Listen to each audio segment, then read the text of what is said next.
My name is Howard Briggs, and I'm about to tell you how I destroyed my wife's life without breaking a single law. It started on a Tuesday night in October when I found the credit card statement hidden in Miranda's jewelry box. $2,300 at Victoria's Secret. Interesting, considering she'd been wearing the same ratty pajamas to bed for 6 months. The lingerie wasn't for me.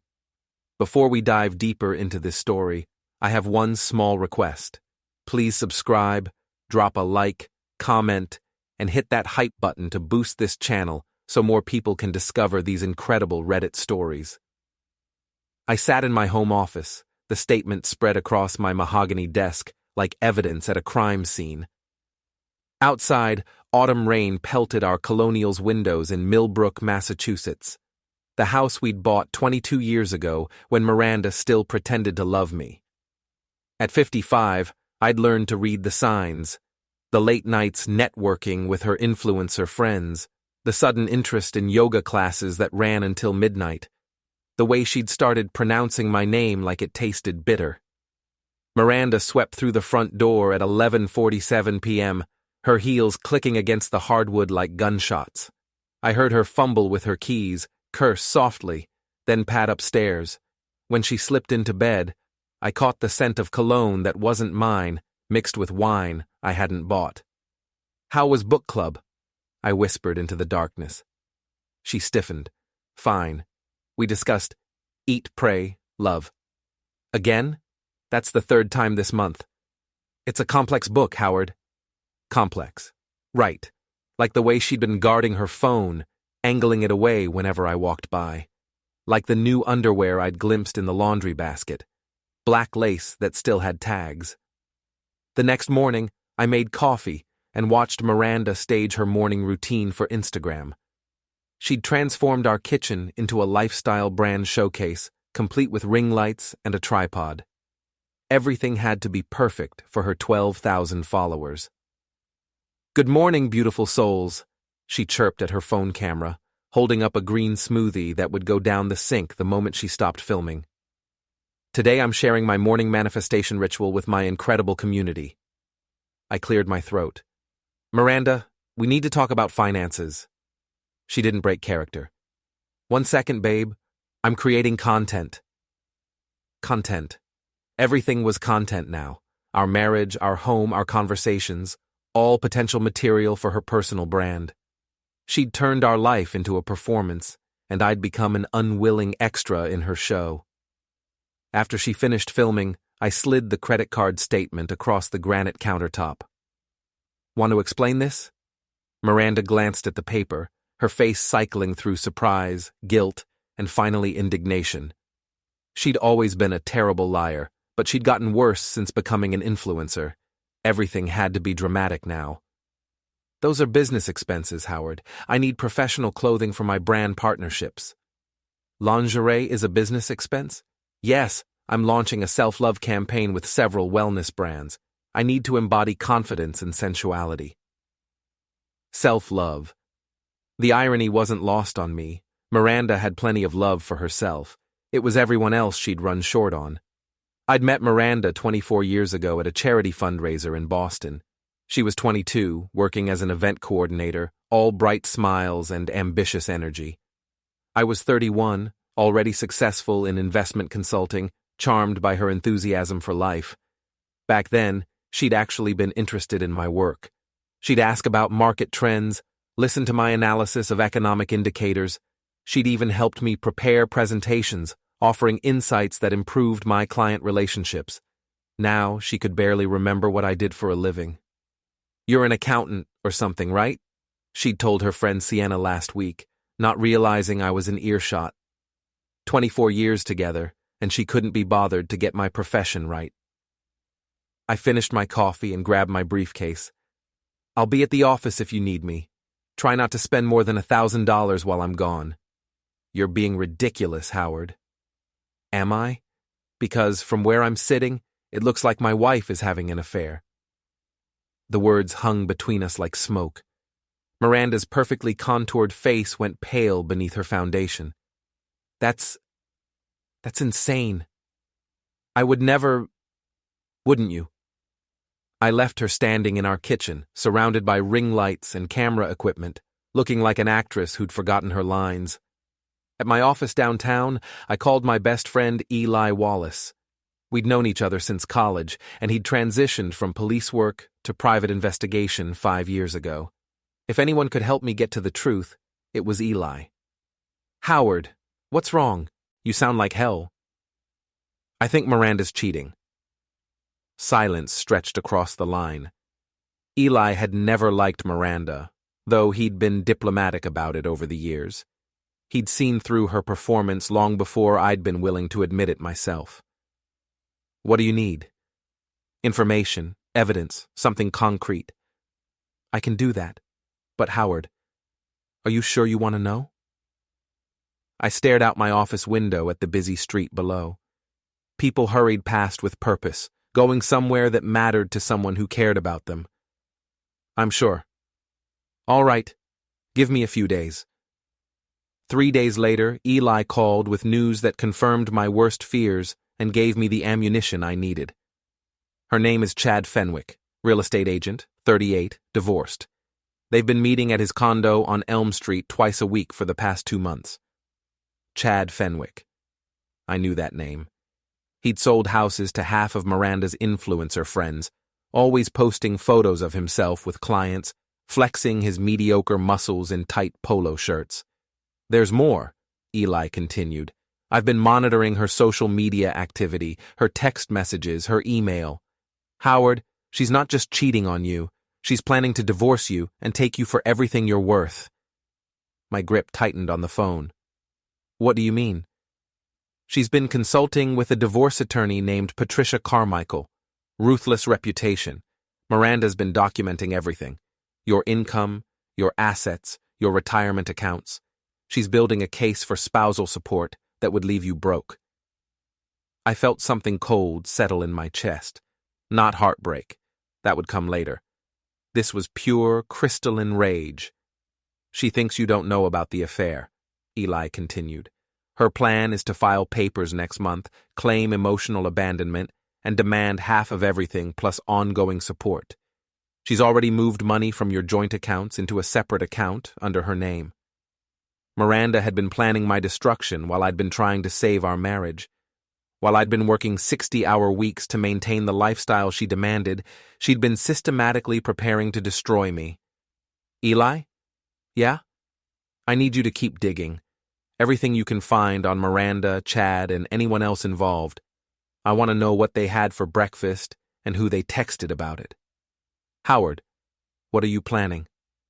I smiled for the first time in months. It wasn't a pleasant smile. "I'm going to teach my wife about consequences." That evening, I sat in my basement workshop, surrounded by 20 years of accumulated tools and projects.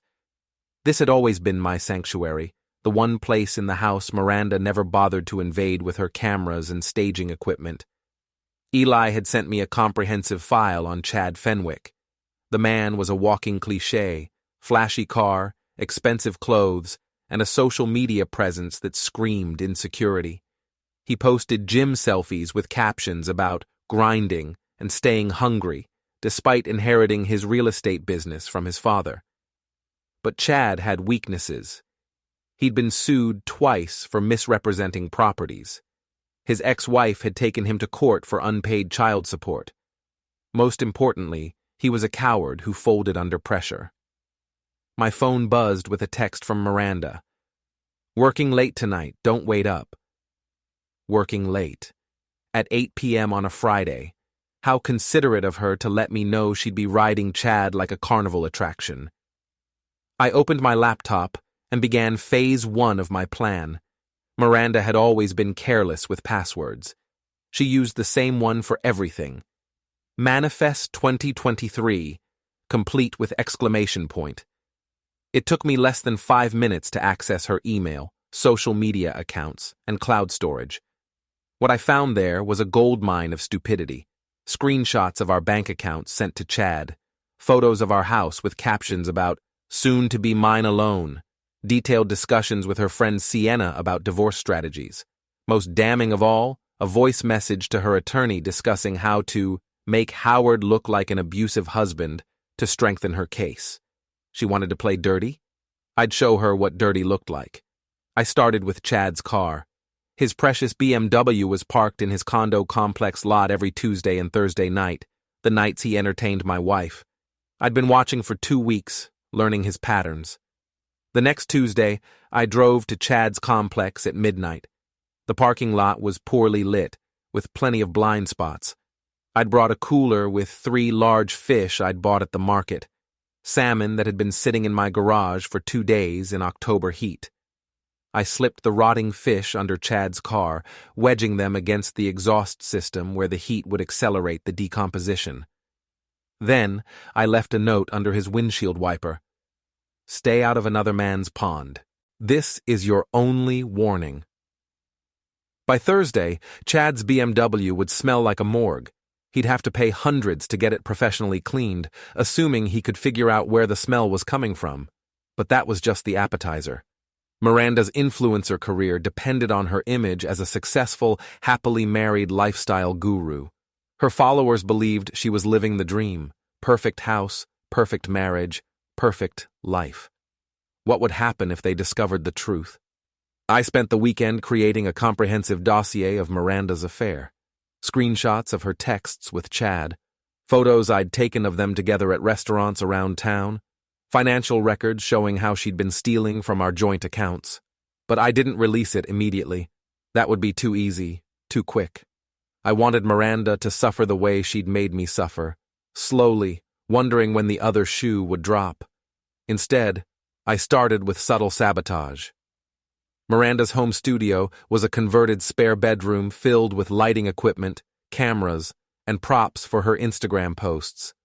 She spent hours there every day, creating content about authentic living and manifesting abundance. On Monday morning, while she was at her yoga class, actually meeting Chad at a hotel, I entered her studio. I didn't break anything or leave obvious signs of tampering. I simply loosened a few screws on her ring light stand and adjusted the settings on her camera equipment. When Miranda tried to film that afternoon, her lighting kept shifting and her camera wouldn't focus properly. She spent 3 hours trying to get one usable shot, growing more frustrated by the minute. "This is ridiculous!" she screamed at her equipment. "Nothing's working right." I poked my head into the room. "Maybe it's a sign from the universe. Isn't that what you always say? Everything happens for a reason?" She glared at me. "Very funny, Howard. Can you fix this or not?" "I'm an investment consultant, not a photographer. Maybe you should call Chad. I bet he knows all about equipment." Miranda's face went white. "What's that supposed to mean?" "Nothing at all, just that he seems handy with tools." I left her standing there, surrounded by malfunctioning equipment, probably wondering how much I knew. The answer was everything, but she didn't need to know that yet. Tuesday brought phase 2. I'd been monitoring Miranda's private Instagram messages through her connected email account. She had a group chat with 5 other local influencers where they shared gossip, complained about their husbands, and coordinated their content strategies. The messages were brutal. Miranda had been telling them I was boring, cheap, and terrible in bed. She'd shared intimate details about our marriage, mocked my appearance, and complained about having to pretend to love me until the divorce was final. Her friend Sienna had been encouraging the affair, telling Miranda she deserved better, and that Chad was so much hotter than me. They'd even joked about how I was too stupid to notice what was happening under my own roof. Too stupid. We'd see about that. I created fake social media accounts and began following all of Miranda's influencer friends. Then I started leaving comments on their posts. Nothing obviously malicious, just questions that made them uncomfortable.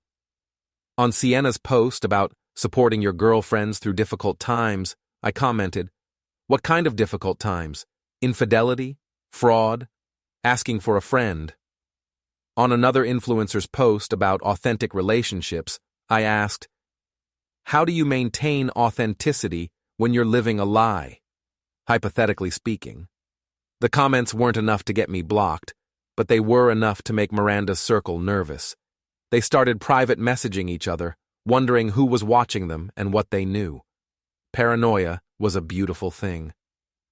Wednesday evening, Miranda came home agitated.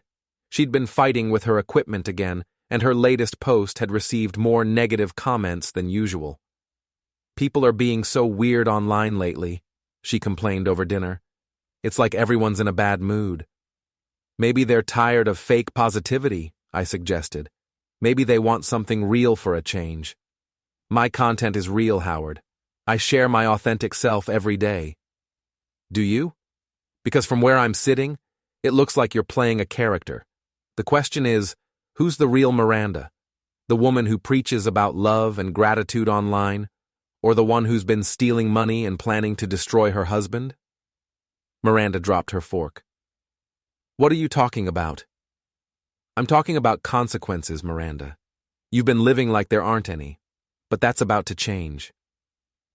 She stared at me across our dining room table, and for the first time in months, I saw genuine fear in her eyes.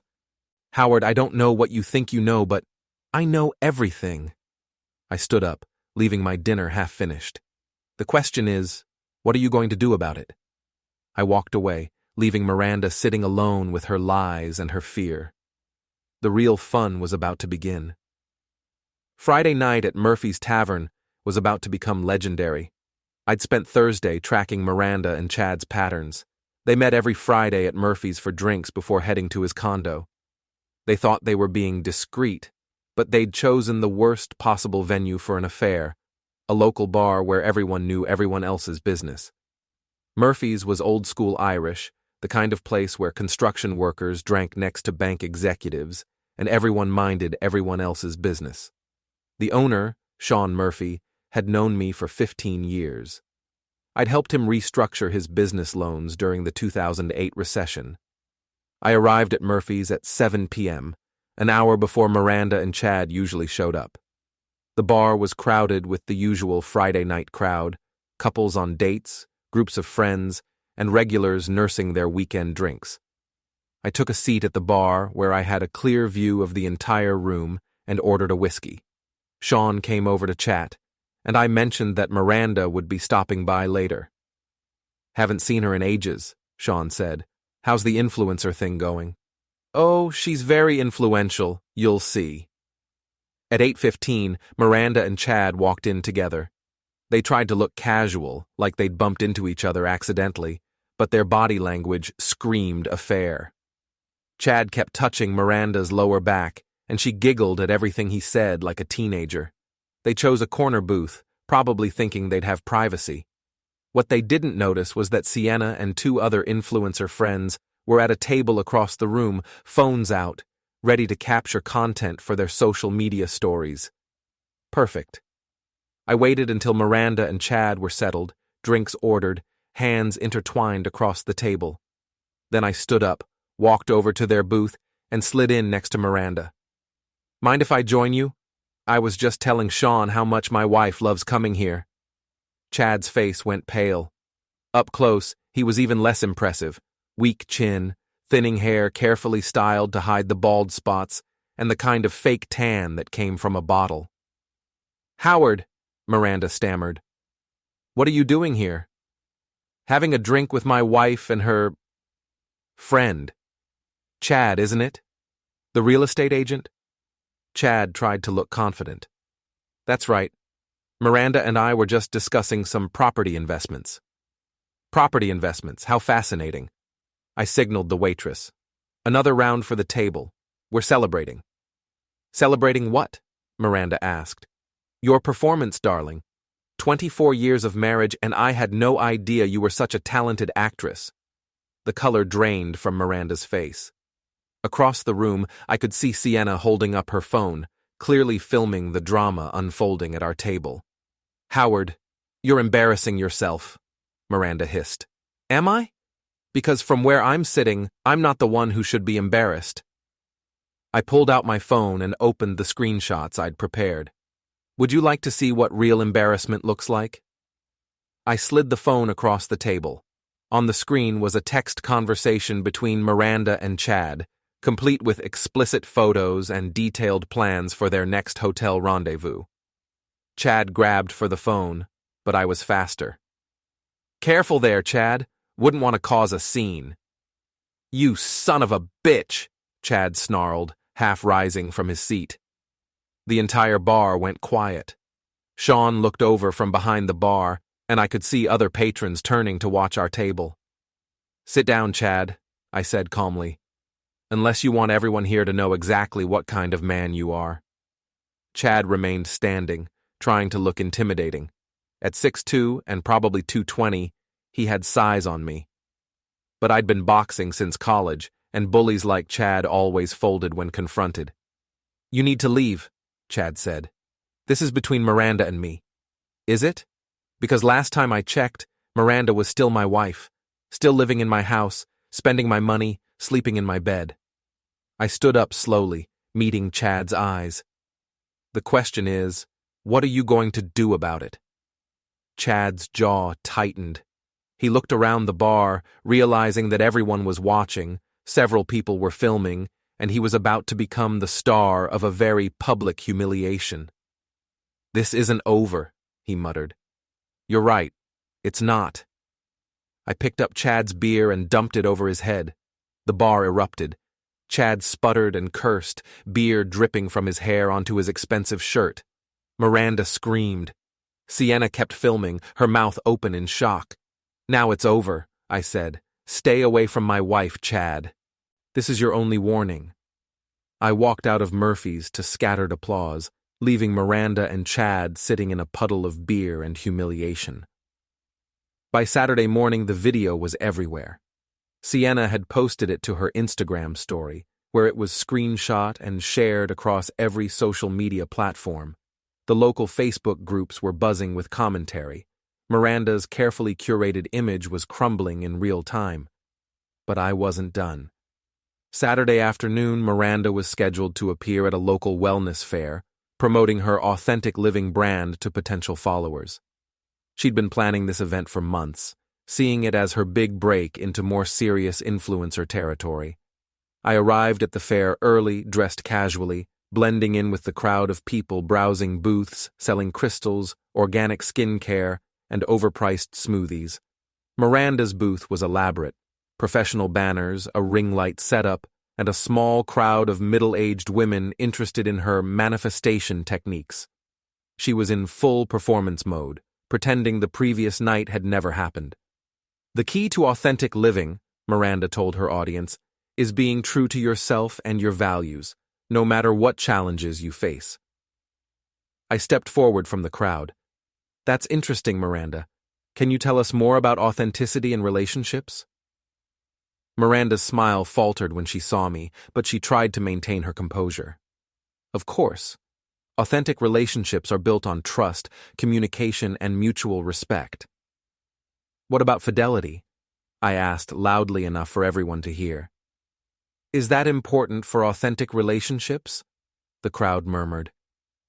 Several people pulled out their phones, sensing drama. Yes, Miranda said carefully. Fidelity is important. So if someone was cheating on their spouse, lying to their followers, and stealing money from joint accounts, that wouldn't be very authentic, would it? Miranda's face went crimson. Howard, this isn't the place. Isn't it? You've made our entire marriage public content. Why stop now? I pulled out a folder of printed screenshots and photos. Ladies and gentlemen, let me show you what authentic living really looks like. I began distributing the evidence to the crowd, photos of Miranda and Chad together, screenshots of her messages mocking me and planning our divorce, bank records showing her theft from our joint accounts. The crowd's mood shifted from curiosity to shock to anger. These women had looked up to Miranda, had bought into her message of authentic living and female empowerment. Discovering she was a fraud and a cheat hit them personally. This is harassment, Miranda screamed, but her voice was drowned out by the crowd's reactions. Oh my God, she's been lying about everything. I bought her online course last month. What a hypocrite. Miranda tried to pack up her booth, but the crowd pressed closer, demanding explanations. Someone had already called the fair organizers, who were pushing through the crowd to shut down the disaster. I slipped away as security arrived, leaving Miranda to face the consequences of her authentic living philosophy. By Sunday, Miranda's social media accounts were flooded with negative comments. Her follower count was dropping by the hundreds. The local news had picked up the story, framing it as a cautionary tale about social media influencers and authentic living. But the real fireworks were yet to come. Sunday evening, Miranda came home defeated. Her hair was unwashed, her makeup smeared, and her usual confidence completely shattered. "Are you happy now?" she asked, finding me in my study. "Happy? No, Miranda, I'm not happy. I'm disappointed. 24 years of marriage, and this is what it comes to. You destroyed me, Howard. My career, my reputation, everything. I didn't destroy anything. I just showed people who you really are. The destruction was all your own work." Miranda collapsed into the chair across from my desk, looking older than her 46 years. "What do you want? Money, the house? I'll give you whatever you want." "It's too late for that, Miranda. You made your choice when you decided to betray me. Now you get to live with the consequences. So what happens now?" I smiled, but there was no warmth in it. "Now comes the really fun part. You see, Miranda, I'm not just angry about the affair. I'm angry about the lies, the theft, the plan to destroy me in divorce court. And I'm going to make sure everyone knows exactly what kind of person you are." Miranda stared at me like she was seeing me for the first time. "Who are you? This isn't the Howard I married." "You're right. The Howard you married was a fool who believed in love and trust and happily ever after. That Howard is gone. You eliminated him." I turned back to my computer, dismissing her. "Now, get out of my study. We have a divorce to plan." Monday morning brought Miranda's lawyer, Patricia Carmichael, to our house like a shark. Carmichael was everything I'd expected: sharp suit, sharper tongue, and the kind of predatory smile that promised to strip flesh from bone. She'd built her reputation destroying husbands in divorce court, and Miranda had clearly promised her a lucrative payday. I watched from my study window as Carmichael's black Mercedes pulled into our driveway. She spent 10 minutes in the car, probably coaching Miranda on how to play the victim, before they both walked to the front door. I'd been expecting this visit ever since Eli's investigation revealed Miranda's divorce plans. What Carmichael didn't know was that I'd been preparing for this meeting longer than she'd been working the case. They settled in our living room, Miranda on the couch looking fragile and wounded, Carmichael in the armchair like a general planning a siege. I took the chair across from them, notepad in hand, playing the role of concerned husband. "Mr. Briggs," Carmichael began, her voice honey over broken glass, "I represent your wife in what we hope will be an amicable dissolution of your marriage." "Amicable," I repeated. That's an interesting word choice, considering the circumstances. "We understand you're upset about Miranda's friendship with Mr. Fenwick, but adultery isn't grounds for punitive measures in Massachusetts. We're a no-fault divorce state." I nodded thoughtfully. "Of course, so Miranda's affair, her theft from our joint accounts, and her plans to commit perjury in divorce proceedings, none of that matters?" Carmichael's smile tightened. "I'm not sure what you're referring to regarding theft or perjury." "Oh, I think you know exactly what I'm referring to." I opened my folder and slid a document across the coffee table. "This is a transcript of a voicemail Miranda left you 3 weeks ago, discussing how to make me appear abusive to strengthen her case for spousal support." The red liquid drained from Carmichael's face as she read the transcript. Miranda made a choking sound. "Where did you get this?" Carmichael demanded.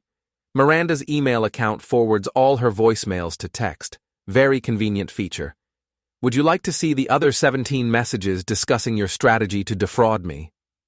Carmichael was too smart to answer that question. She was probably calculating how quickly she could withdraw from the case before the ethics board got involved.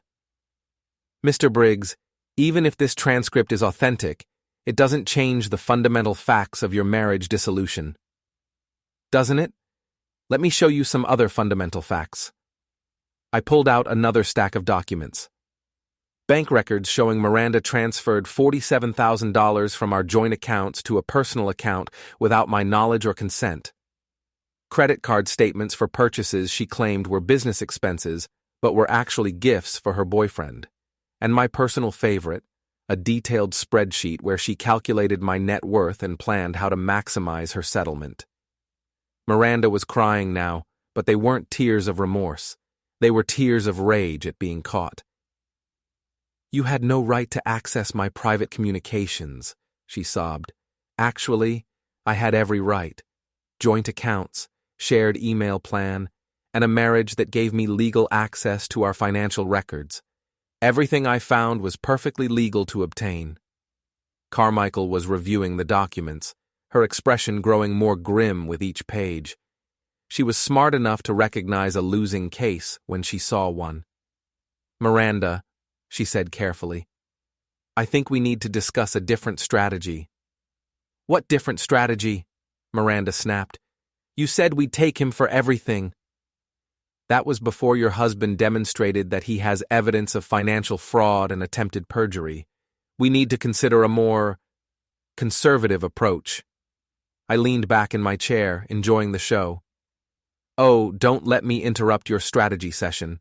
Please, continue planning how to defraud me. I find it educational." Carmichael stood up, gathering her papers. "Mr. Briggs, what exactly do you want?"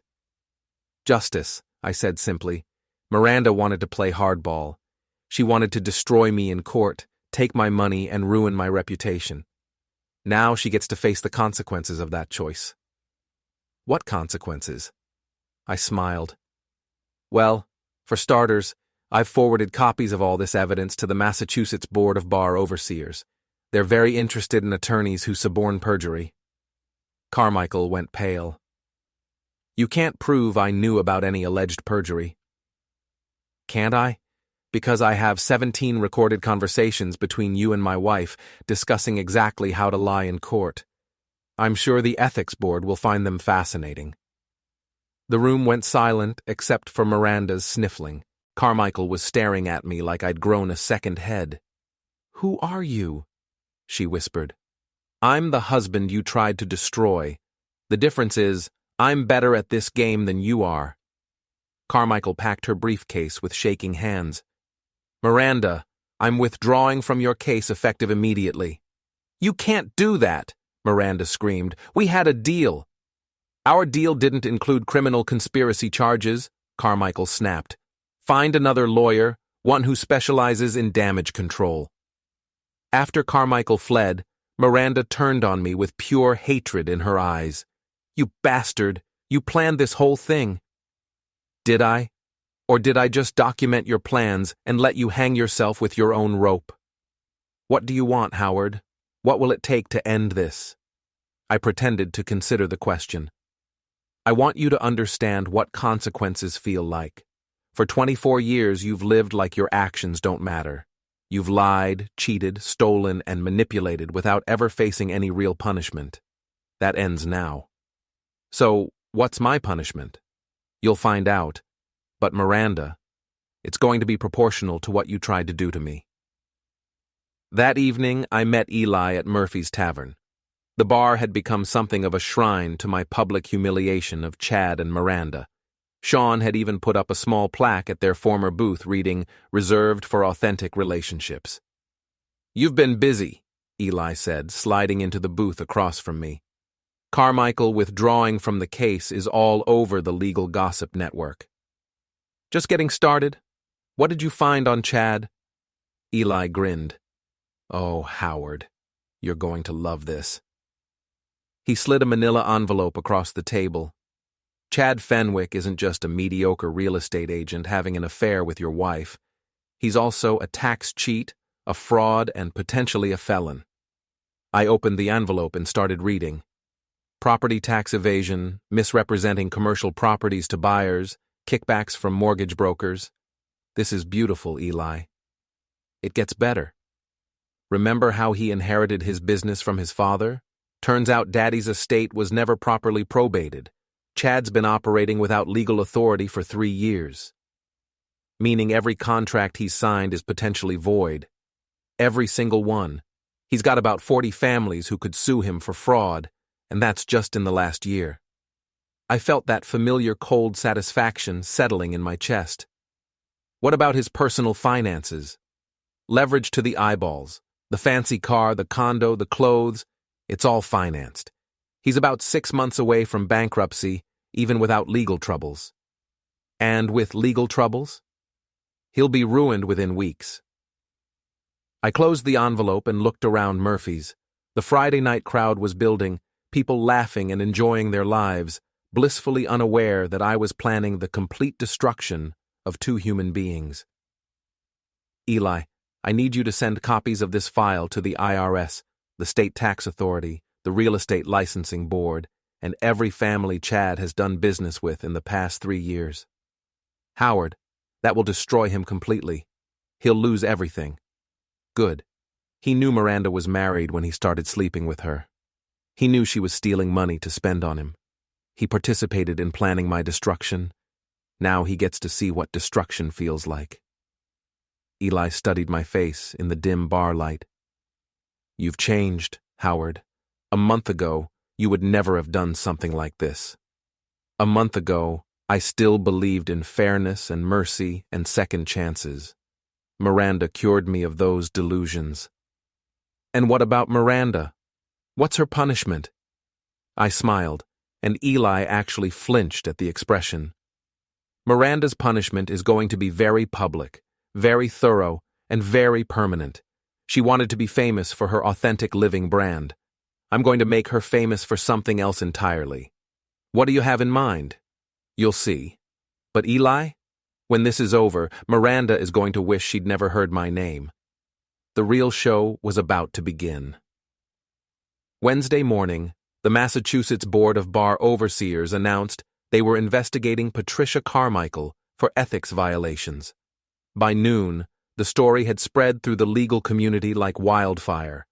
By evening, it was trending on local social media. Miranda's second lawyer lasted exactly 1 consultation before declining to represent her.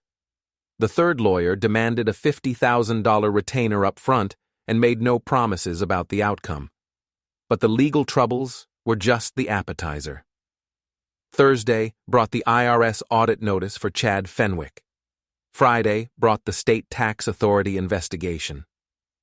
By the following Monday, the Real Estate Licensing Board had suspended his license pending a full review of his business practices. Chad's world was collapsing in real time, and he was too stupid to understand why. I was having lunch at the country club when Chad found me. He looked like hell, unshaven, wearing a wrinkled shirt, his usual arrogance replaced by desperate panic. "We need to talk," he said, sliding uninvited into the chair across from me. "Do we? I can't imagine what we'd have to discuss." "You did this. The investigations, the license suspension, all of it. You're destroying my life." I took a bite of my salmon and considered his words. Am I? Because from where I'm sitting, it looks like your own actions are destroying your life. I'm just making sure people know about them. "You son of a bitch! I'll sue you for harassment." "With what lawyer? And what money? I hear you're having some cash flow problems." Chad's face flushed red. "This is about Miranda. You can't handle that she chose a better man." I laughed, actually laughed at his delusion. "A better man? Chad, you're a fraud, a cheat, and a coward. You seduced a married woman, helped her steal from her husband, and participated in planning perjury. In what universe does that make you better than anyone?" "She loves me." "Does she?" "Because Miranda hasn't returned your calls since her lawyer dropped her case. Funny how love disappears when the money runs out." Chad's expression crumbled. He probably hadn't realized I knew about Miranda cutting contact with him. "What do you want?" he whispered. "I want you to disappear. Leave town, Chad. Start over somewhere else, assuming you can find somewhere that will have you once word spreads about your business practices. And if I don't? I leaned forward, my voice dropping to barely above a whisper. Then I released the photos. What photos? The ones Eli took of you with your other girlfriends. Turns out you weren't just cheating with my wife, you were cheating on my wife, with 3 other married women to be specific. Chad went white as paper. You're bluffing. I pulled out my phone and showed him a photo of himself with a blonde woman entering a hotel. Mrs. Jennifer Walsh, wife of prominent attorney David Walsh. Should I send this to her husband, or maybe to the local newspaper? I'm sure they'd be interested in a story about a real estate agent who specializes in servicing lonely housewives. Chad stared at the photo like it carried a serious consequence, which, in a way, it was. You have 1 week to leave town, I said calmly. After that, these photos go public, along with a detailed report of your business frauds and personal betrayals. Your choice, Chad. He stumbled away from the table without another word. I finished my lunch in peace, already planning the next phase of Miranda's destruction. That evening, I found Miranda in our living room, surrounded by legal documents and empty wine bottles.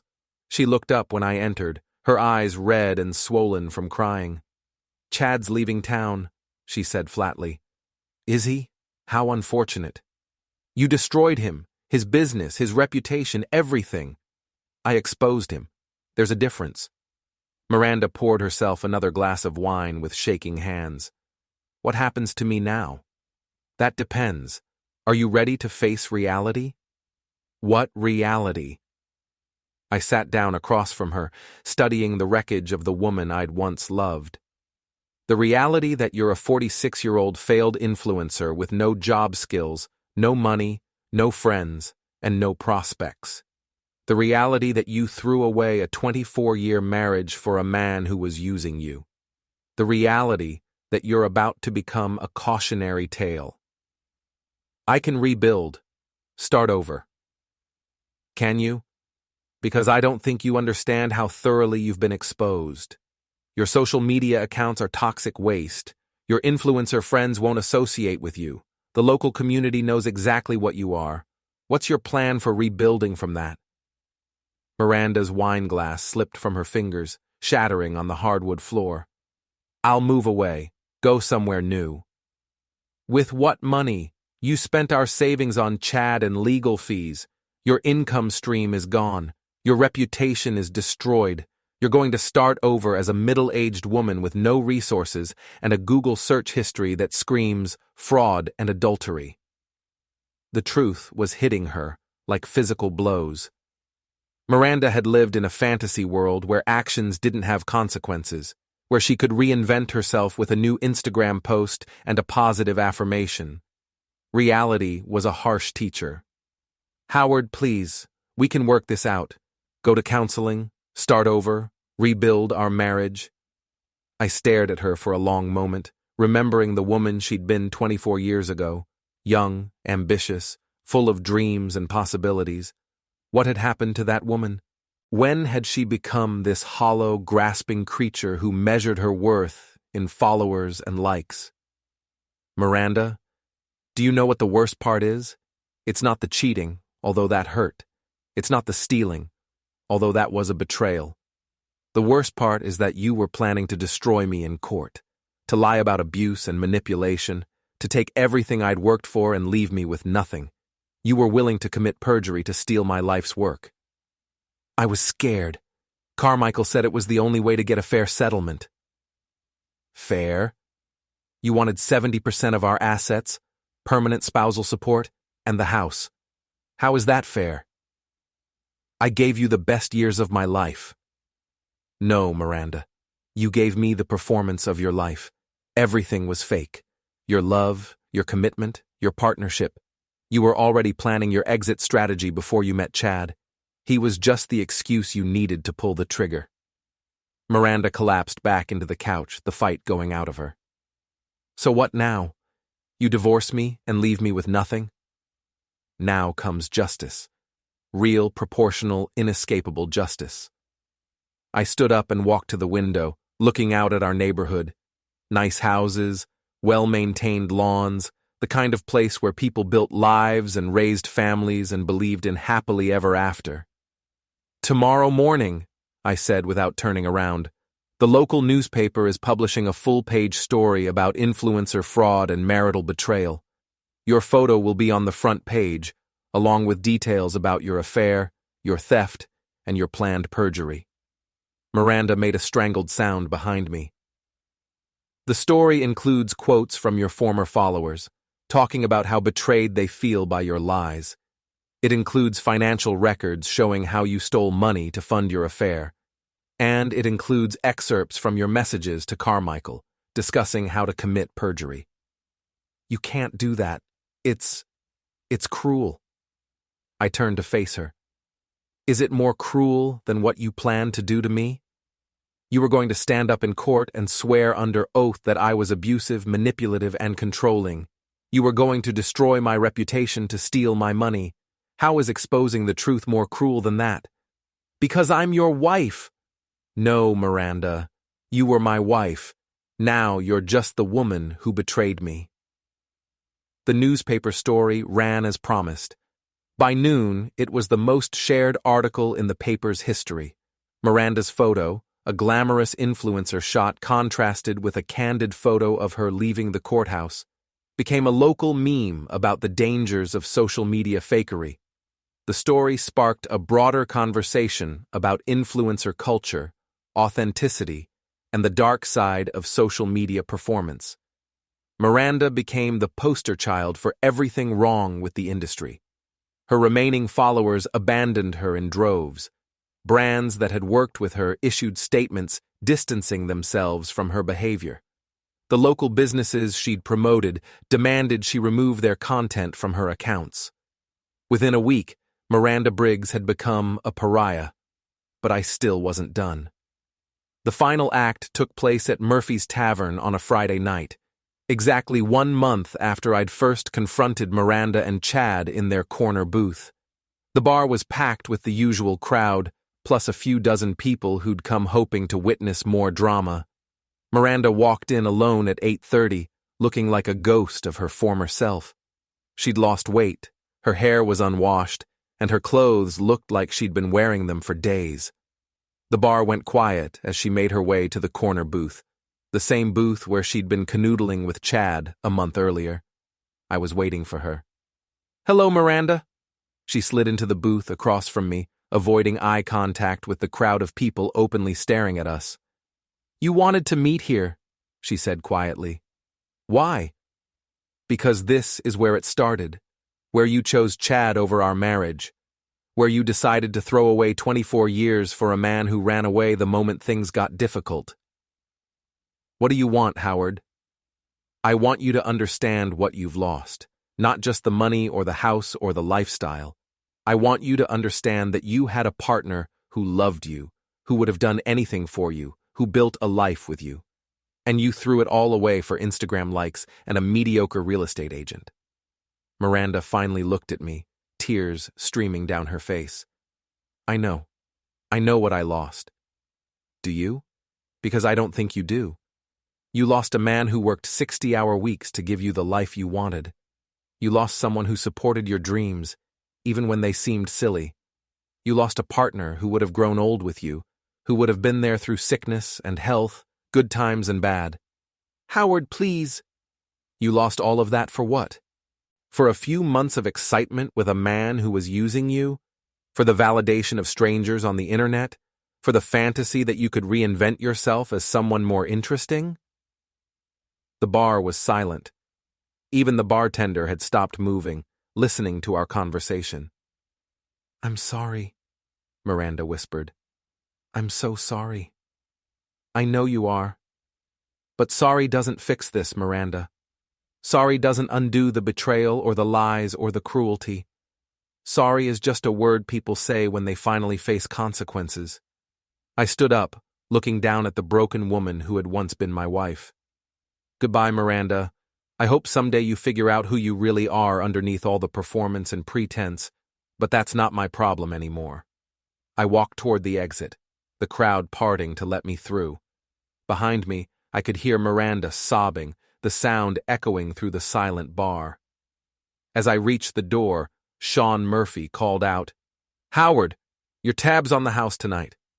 The bar erupted in applause. I nodded my thanks and walked out into the cool Massachusetts evening, leaving Miranda alone with the consequences of her choices. The divorce was finalized 6 weeks later. Miranda got exactly what she deserved: nothing. Her theft from our joint accounts was documented, her planned perjury was evidence, and her adultery was public record. The judge awarded her minimal spousal support for 2 years, just enough to survive, but not enough to rebuild the lifestyle she'd destroyed. She moved to a studio apartment across town, got a job at a retail store, and disappeared from social media entirely. The last I heard, she was working at a department store cosmetics counter, selling makeup to women who had no idea she'd once been a local celebrity. Chad Fenwick left town as promised, relocating to Florida, where he tried to start over in real estate. Unfortunately, his reputation followed him, and his new business failed within 6 months. Last I heard, he was working as a car salesman in Tampa, still posting gym selfies to an audience of 12 followers. As for me, I kept the house, kept my business, and kept my dignity. I learned that revenge, when properly executed, isn't about anger or hatred.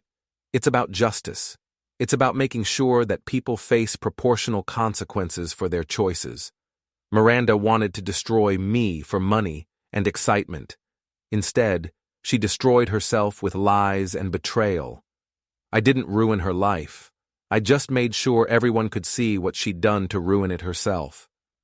Some people might call that cruel. I call it authentic living.